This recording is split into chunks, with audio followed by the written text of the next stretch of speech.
तो स्वागत है आप सभी विद्यार्थियों का आपका अपना चैनल कुमार प्रकाश की क्लास में। तो सबसे पहले सभी बच्चों का हार्दिक स्वागत है एक बार फिर से कुमार प्रकाश की क्लास में। तो लेक्चर 1 में हमने देखा था भारत में राष्ट्रवाद, और उसमें जो हमारा पॉइंट था, कल हमने देखा था 12 पॉइंटों को। सबसे पहले हमने बोर्ड पर नोट डाउन किया था कि भारत में राष्ट्रवाद जो आपका पार्ट है, चैप्टर है, इसमें हम लोगों को कहीं ना कहीं 12 पॉइंटों को पढ़ना है, जिसमें से कल हमने ऑलरेडी एक पॉइंट को कवर कर चुके हैं जिसका नाम है प्रथम विश्व युद्ध, वर्ल्ड वार, यानी फर्स्ट वर्ल्ड वार के बारे में हमने कल देखा। आज का जो हमारा टॉपिक रहेगा वो रहेगा भारत में सत्याग्रह आंदोलन। आज का जो हमारा टॉपिक है वो है भारत में सत्याग्रह आंदोलन।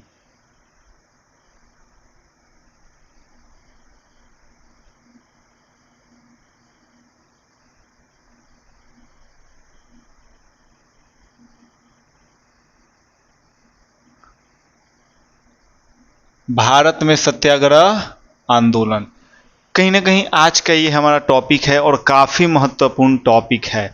यकीन मानिए यहाँ से हर साल एग्ज़ाम में प्रश्न पूछे जाते हैं, तो कहीं ना कहीं आपको इस पर काफ़ी अच्छे से पकड़ बनाना पड़ेगा। भारत में सत्याग्रह आंदोलन, सबसे पहले हम जानेंगे कि सत्याग्रह का मतलब क्या होता है, अर्थ क्या होता है। कहीं ना कहीं सत्याग्रह क्या है, सत्याग्रह है क्या, सबसे पहले इसका हम लोग मीनिंग जानेंगे। तो सबसे पहले सत्याग्रह का जो शाब्दिक अर्थ होता है, सत्याग्रह का जो शाब्दिक अर्थ होता है वो होता है सत्य के लिए आग्रह करना, सत्य के लिए आग्रह करना।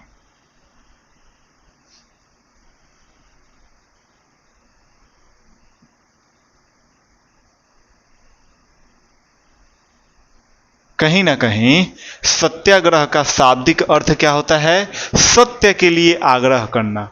यानी अर्थात हम बोल सकते हैं कि जो भी व्यक्ति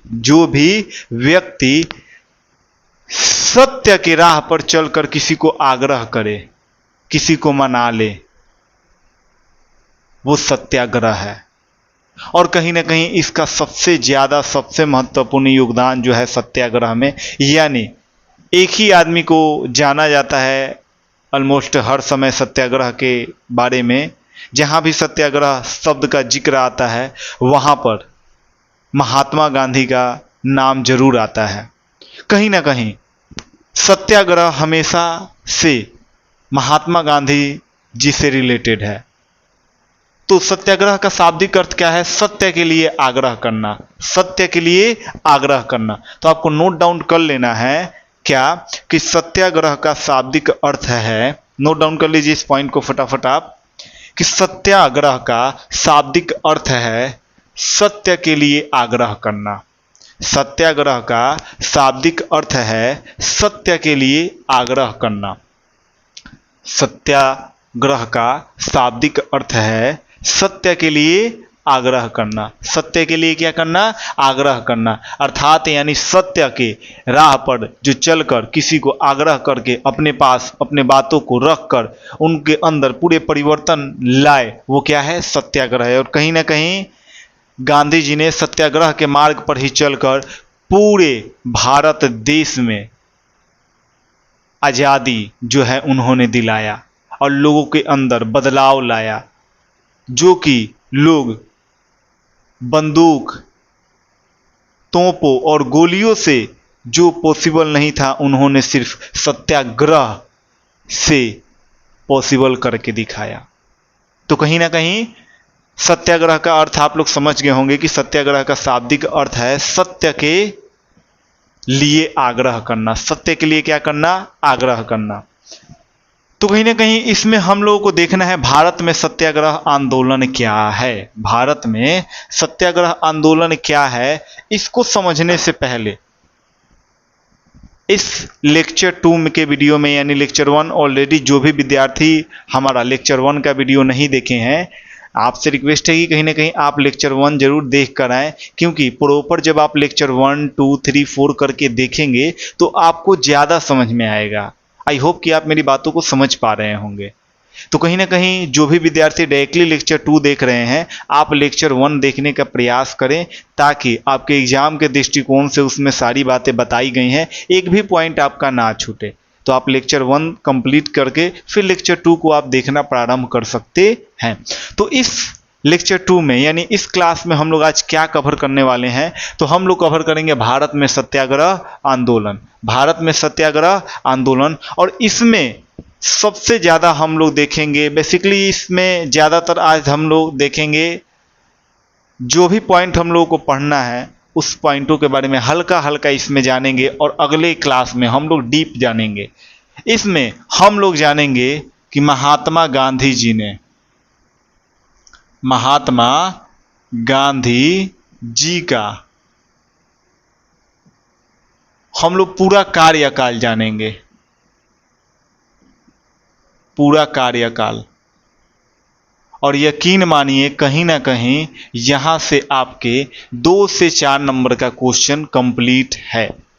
लघु उत्तरीय में चाहे दीर्घ उत्तरीय में पूछे तो आप लोग लिख सकते हैं भाषा बनाकर। तो आज का जो हमारा क्लास है उसमें बेसिकली हम लोग देखेंगे कि महात्मा गांधी जी का पूरा कार्यकाल क्या था, अर्थात उनका जन्म कब हुआ, कहाँ हुआ, उनका शिक्षा कब हुआ, मतलब शुरुआती शिक्षा उनका कब हुआ, कहाँ से हुआ, और ऐसे करते करते उन्होंने अपने पूरे जीवन को कैसे एक महान व्यक्ति के रूप में जिया, और कहीं ना कहीं लास्ट में उस देश को, इस भारत देश को वो छोड़कर हमेशा के लिए अलविदा हुए। तो कहने का मतलब है आज के लेक्चर में हम लोग महात्मा गांधी जी के जीवन के बारे में देखेंगे और पूरा उनके कार्यकाल के बारे में देखेंगे। और यकीन मानिए अगर पूरा प्रॉपर इस क्लास को आप अटेंड कर लेते हैं तो कहीं ना कहीं 2 से 4 नंबर का क्वेश्चन बहुत इजीली कवर होगा। मैं फिर से बता रहा हूं, इतिहास रटने का विषय नहीं है, इसे सोचकर समझकर आप अपने से भी बहुत इजीली याद कर सकते हैं। ओके, तो कहीं ना कहीं क्लास को हम लोग स्टार्ट करते हैं। पूरा प्रॉपर बेसिक से हम लोग चलेंगे कि सबसे पहले बेसिक होता क्या है। तो किसी भी व्यक्ति के बारे में बेसिक होगा क्या, उसका जन्म। क्या होगा, जन्म। तो कहीं ना कहीं हम लोग आज के इस क्लास में महात्मा गांधी के बारे में, जन्म के बारे में से लेकर, जन्म से लेकर हम लोग कहीं ना कहीं प्रॉपर उनके कार्य को से होते हुए लास्ट में हम लोग अंतिम छोर पर पहुंचेंगे। तो हम लोग क्लास को स्टार्ट करते हैं।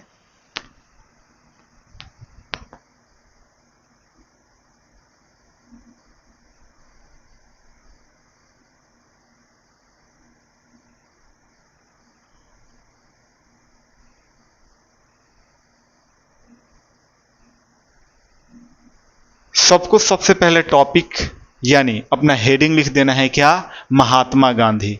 सबसे पहले आप सभी को हेडिंग के तौर पे लिखना है क्या, महात्मा गांधी, महात्मा गांधी। और इस क्लास में हम अभी क्या क्या कवर करने वाले हैं, एक लाइन में हम लोग समझने का प्रयास करते हैं। सबसे पहले हम इसमें देखेंगे 2 अक्टूबर 1869, 2 अक्टूबर 1869। ये काफी महत्वपूर्ण एक वर्ष है, 2 अक्टूबर 1869। फिर इसको कवर करते हुए हम आगे की ओर बढ़ने का प्रयास करेंगे।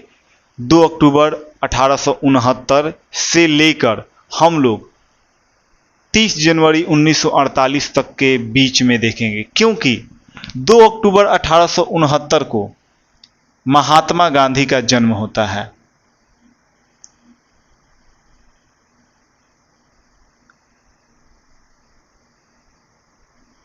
2 अक्टूबर 1848 को महात्मा गांधी का जन्म होता है। कहां पर, तो गुजरात के पोरबंदर नामक स्थान पर,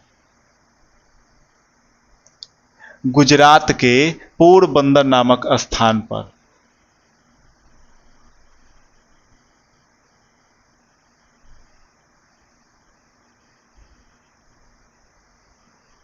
फिर से मैं रिपीट कर रहा हूं, 2 अक्टूबर 1869 को महात्मा गांधी जी का जन्म होता है गुजरात के पोरबंदर नामक स्थान पर। और महात्मा गांधी का पूरा नाम क्या है? तो महात्मा गांधी का पूरा नाम है मोहनदास करमचंद्र गांधी। मोहनदास करमचंद्र गांधी।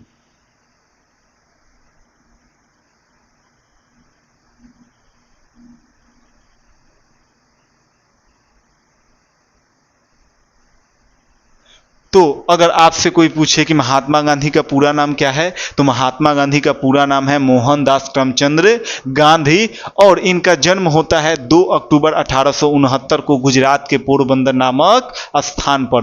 और इनकी जो मृत्यु होती है वो होती है 30 जनवरी 1948 में।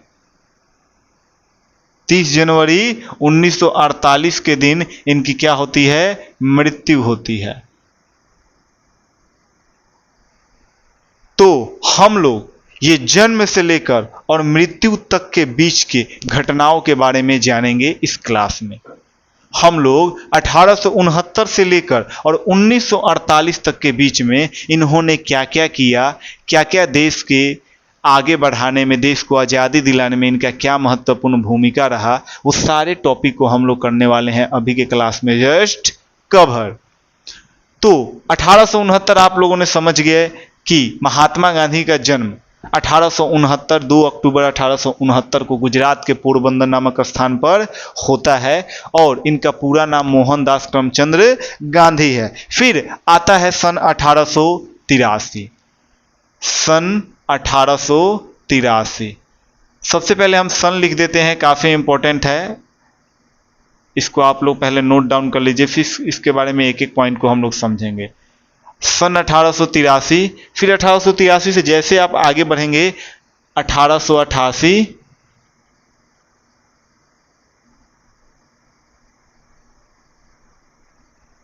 फिर नेक्स्ट 1891, फिर नेक्स्ट 1893, फिर नेक्स्ट 1906। अभी हम लोग इतना ही कवर करते हैं। क्या क्या अभी हम लोग कवर करेंगे? 1883 का घटना कवर करेंगे, 1888 का घटना हम लोग कवर करेंगे, 1891 का घटना हम लोग देखेंगे, 1893 का हम लोग घटना देखेंगे, और 1906 का हम लोग घटना को क्या करेंगे? देखेंगे। तो 1869 में बेसिकली महात्मा गांधी जी का जन्म होता है गुजरात के पोरबंदर नामक स्थान पे। 1883 में क्या होता है? तो 1883 में मात्र 13 साल की उम्र में, 1883 में मात्र 13 साल की उम्र में, 1883 में मात्र 13 साल की उम्र में महात्मा गांधी जी का शादी हो जाता है कस्तूरबा नामक से लड़की से। और इनको कस्तूरबा गांधी कहा जाता है। यानी 18, बेसिकली आज के समय में जो लड़कों का शादी करने का उम्र है वो तो 21 हो गया है, लेकिन 18 पे लोग कर रहे हैं, ऑलमोस्ट 18 प्लस पे। लेकिन 1883 की ये बात है जब महात्मा गांधी का उम्र सिर्फ 13 साल था, और 13 साल के उम्र में उनकी क्या हो जाती है? शादी हो जाती है कस्तूरबा जी से। किससे? कस्तूरबा जी से। फिर आगे आता है 1888। क्या? 1888।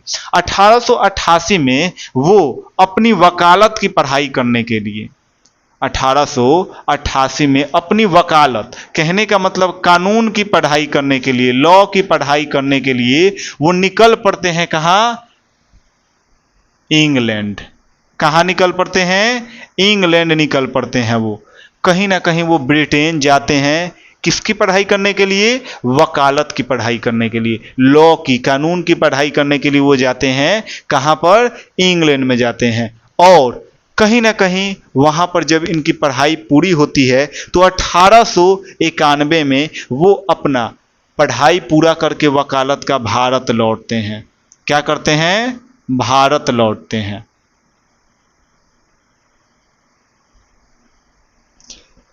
बेसिक फिर से मैं रिपीट कर रहा हूं। 2 अक्टूबर 1869 को महात्मा गांधी जी का जन्म होता है गुजरात के पोरबंदर नामक स्थान पर। फिर 1883 में महज 13 साल की उम्र में इनकी शादी हो जाती है कस्तूरबा जी से। फिर 1888 में वकालत की पढ़ाई करने के लिए पहुंच जाते हैं कहां पर, इंग्लैंड में। और अपनी पढ़ाई कंप्लीट करने के बाद ये 1891 में आते हैं कहां, भारत। फिर से ये भारत लौटते हैं और ये जो 1869 से लेकर और 1891 का ये जो वर्ष है, 1871 से लेकर और 1891 तक का जो वर्ष है, इसको कहा जाता है प्रारंभिक शिक्षा और जीवन। यानी ये जो 1869 से 1891 का समय है, इसको कहा जाता है प्रारंभिक शिक्षा और जीवन। यानी प्रारंभिक जीवन और शिक्षा इसको कहा गया महात्मा गांधी जी का, प्रारंभिक जीवन और शिक्षा।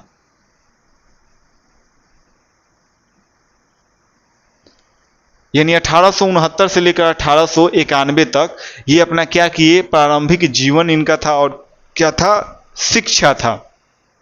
फिर 1893 का समय आता है।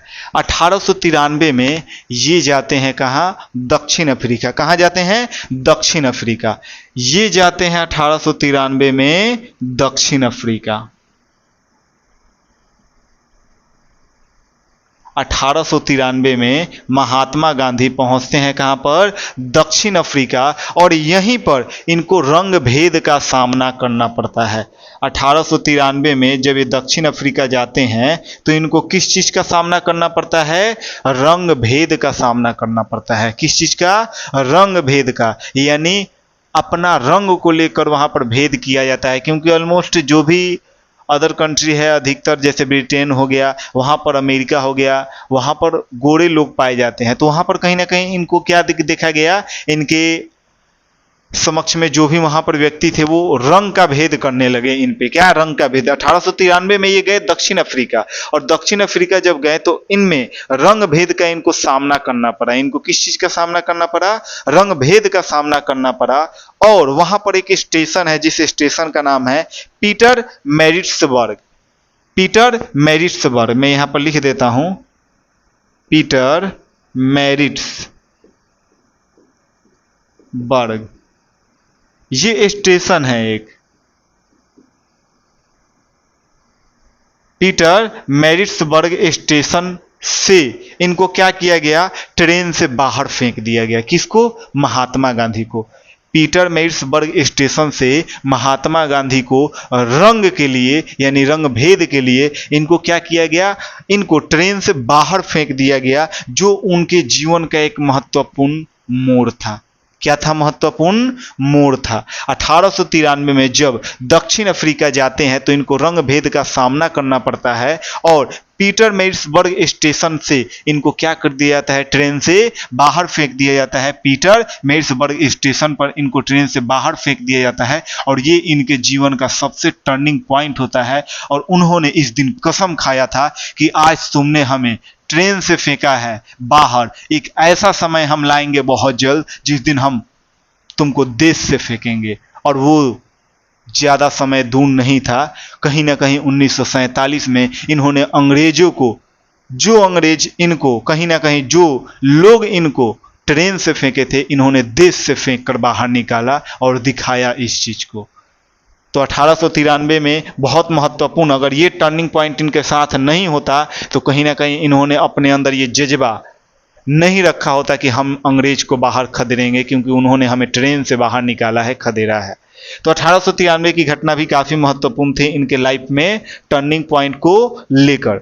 फिर घटना आती है 1906, जब इन्होंने दक्षिण अफ्रीका में भारतीयों के लिए सत्याग्रह प्रथम बार किया। कहां, दक्षिण अफ्रीका में। 1906 में दक्षिण अफ्रीका में भारतीयों के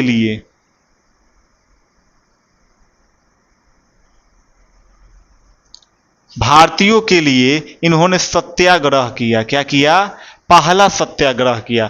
जब लोगों से बेसिकली क्वेश्चन पूछा जाता है कि महात्मा गांधी जी ने अपना पहला सत्याग्रह आंदोलन कब किया, तो ऑलमोस्ट लोगों का जवाब होता है कि महात्मा गांधी ने अपना पहला सत्याग्रह आंदोलन जो किया था वो उन्होंने किया था कब, तो लोग बोलते हैं कि 1917 में चंपारण सत्याग्रह आंदोलन किया था, लेकिन नहीं। अगर भारत के अंदर पूछा जाए पहला सत्याग्रह आंदोलन, तो भारत के अंदर सबसे पहला सत्याग्रह आंदोलन था बिहार के चंपारण में 1917 ईस्वी में। लेकिन ऑलमोस्ट ऑल ओवर अगर बात किया जाए तो सबसे पहले उन्होंने 1906 में दक्षिण अफ्रीका में भारतीयों के लिए क्या किया था, सत्याग्रह किया था। क्या किया था, सत्याग्रह। तो सबसे पहले महात्मा गांधी ने 1906 ईस्वी में दक्षिण अफ्रीका के अंदर भारतीयों के लिए क्या किया था, भारतीयों के लिए सत्याग्रह किया था। फिर 1906 से जैसे हम लोग आगे बढ़ते हैं तो 1906 के बाद आता है 1915। क्या आता है दोस्तों, 1915 का समय आता है। अब समय आ गया हमारा 1915, जब महात्मा गांधी दक्षिण अफ्रीका से भारत लौटते हैं। दक्षिण अफ्रीका से भारत लौटते हैं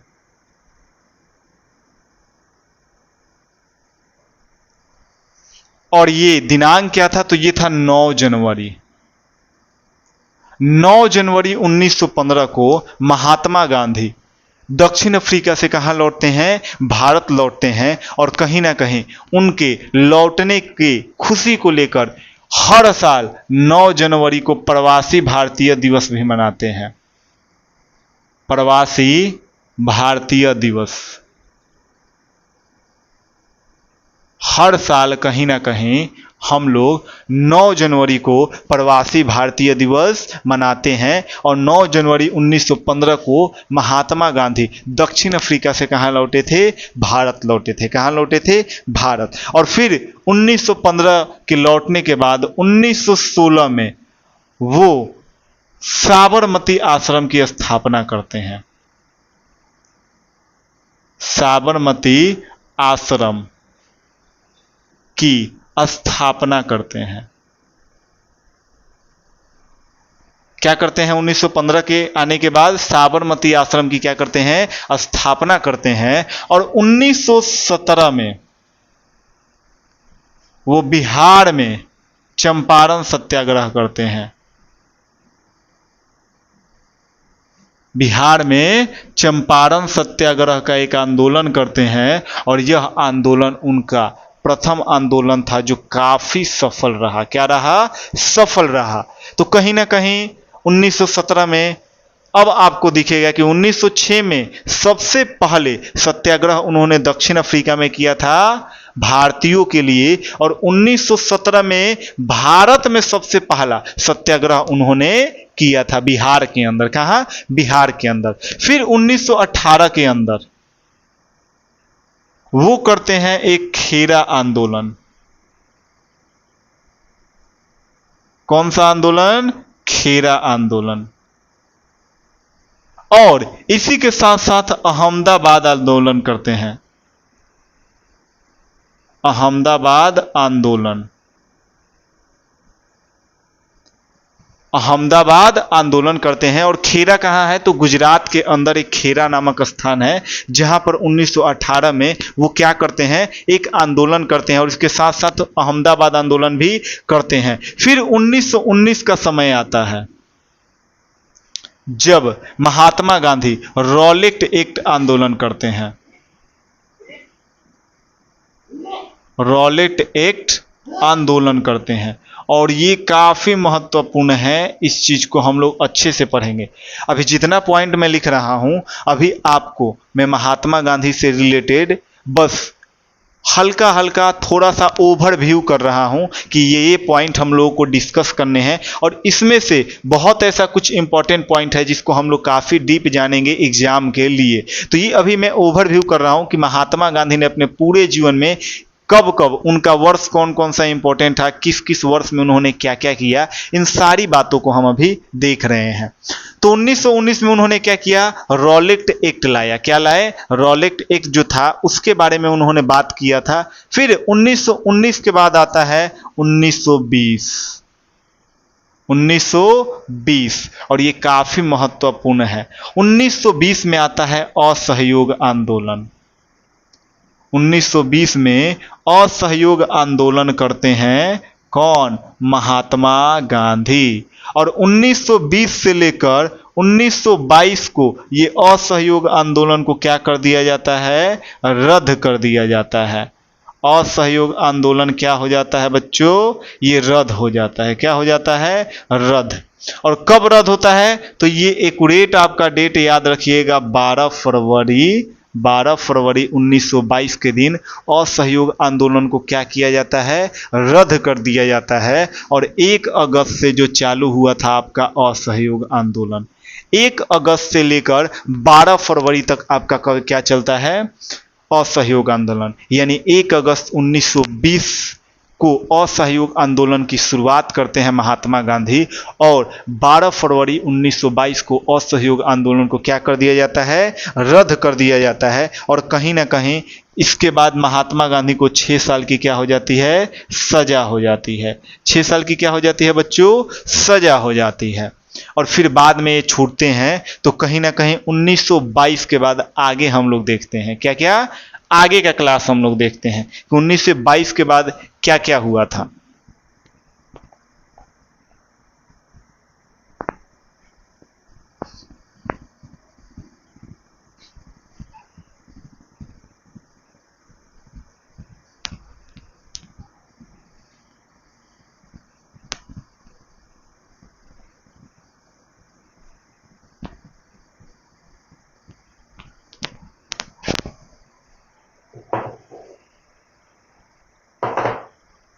उन्नीस सौ 22 के बाद समय आता है 1924 का। 1924 में होता यह है कि महात्मा गांधी को कांग्रेस अधिवेशन का, एक होता है बेलगाम कांग्रेस अधिवेशन हो रहा था उस समय, बेलगाम कांग्रेस अधिवेशन। बेलगाम कांग्रेस अधिवेशन का उनको क्या चुना जाता है, अध्यक्ष चुना जाता है। जब कांग्रेस अधिवेशन के बारे में बहुत बच्चे पढ़े होंगे, उनको पता होगा, आगे की क्लास में हम लोग और अच्छे से इसके बारे में पढ़ेंगे। 1924 में, यानी जब असहयोग आंदोलन को रद्द किया जाता है, उसके 2 साल बाद 1924 में बेलगाम कांग्रेस अधिवेशन के क्या रहते हैं, अध्यक्ष बनते हैं कौन, महात्मा गांधी। और 1924 के बाद 12 मार्च 1930 को, 12 मार्च 1930 को, यानी 6 साल बाद ये करते हैं दांडी यात्रा। यानी नमक कानून के बारे में, नमक कानून को तोड़ने के लिए यात्रा करते हैं। नमक कानून तोड़ने के लिए एक आंदोलन ये करते हैं, जिस आंदोलन को कहा जाता है सविनय अवज्ञा आंदोलन। क्या कहा जाता है बच्चों, सविनय अवज्ञा आंदोलन। सविनय अवज्ञा आंदोलन। आप लोग पॉइंट को नोट करते जाइएगा वीडियो को रोककर। 12 मार्च 1930 को ये दांडी यात्रा नमक कानून तोड़ने के लिए सविनय अवज्ञा आंदोलन करते हैं। और 12 मार्च से लेकर ये 6 अप्रैल 1930 को, 6 अप्रैल 1930 तक ये क्या करते हैं, दांडी यात्रा करते हैं। क्या करते हैं, दांडी यात्रा, यानी सविनय अवज्ञा आंदोलन करते हैं।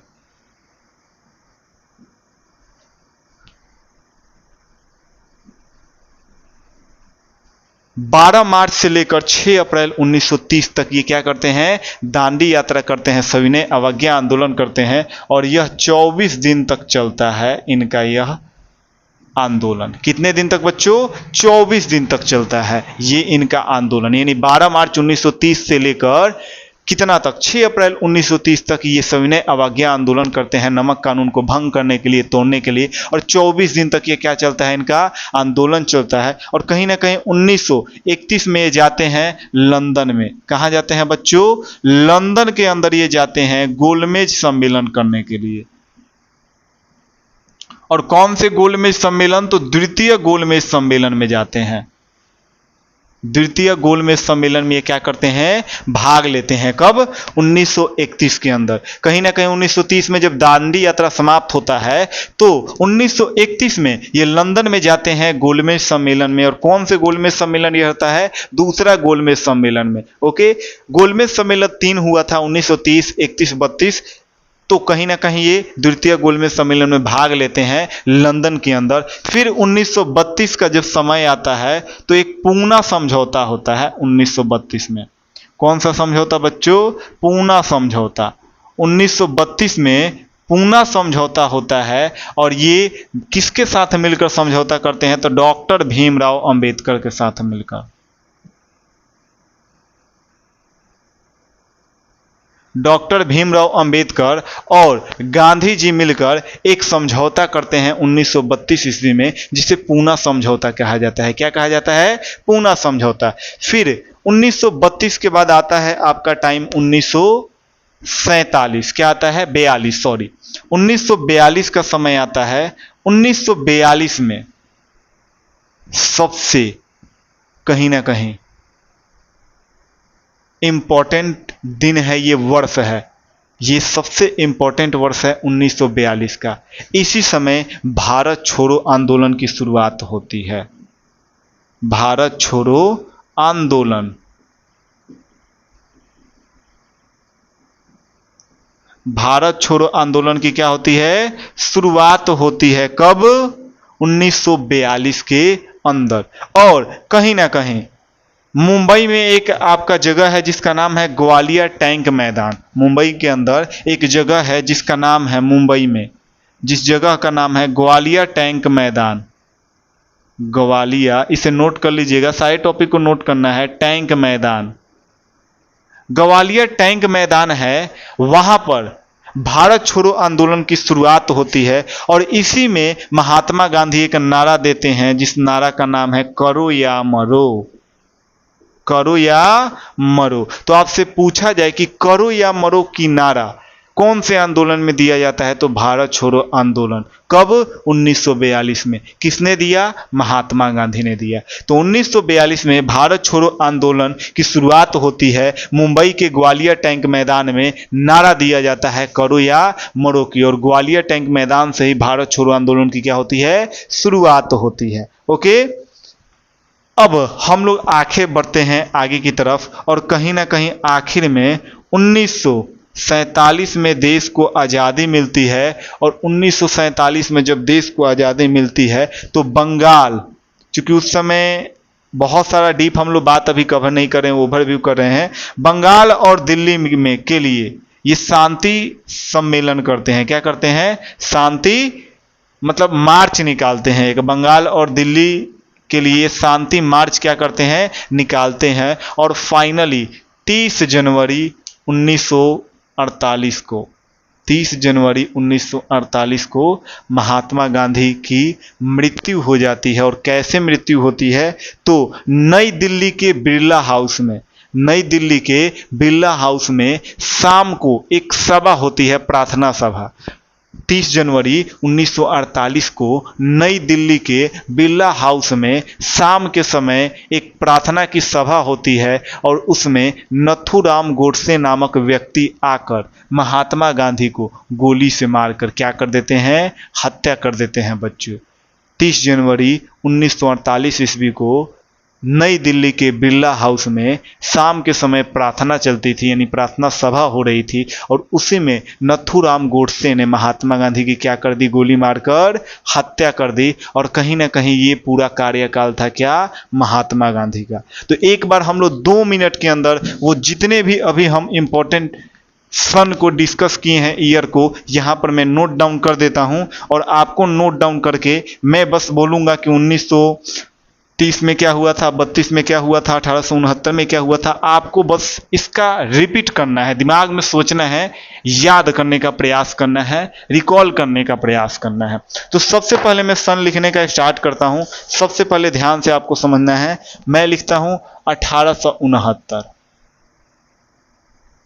फिर मैं लिखता हूं 1883, फिर मैं लिखता हूं 1888, फिर मैं लिखता हूं 1893, फिर मैं लिखता हूं 1896 आई थिंक है, 1906 है, 1906, फिर मैं लिखता हूं 1915, फिर मैं लिखता हूं 1916, फिर मैं लिखता हूं 1917, फिर मैं लिखता हूं 1918, फिर मैं लिखता हूं, इधर आ जाते हैं अब हम, 1919, फिर मैं आ जाता हूं 1920, फिर मैं 1922, फिर 1924, फिर 1930, फिर 1930 यहाँ पर मैं रिपीट कर देता हूँ एक टाइम और, फिर 1931, फिर 1932, फिर 1942, फिर 1947 और फिर कहीं ना कहीं 1948।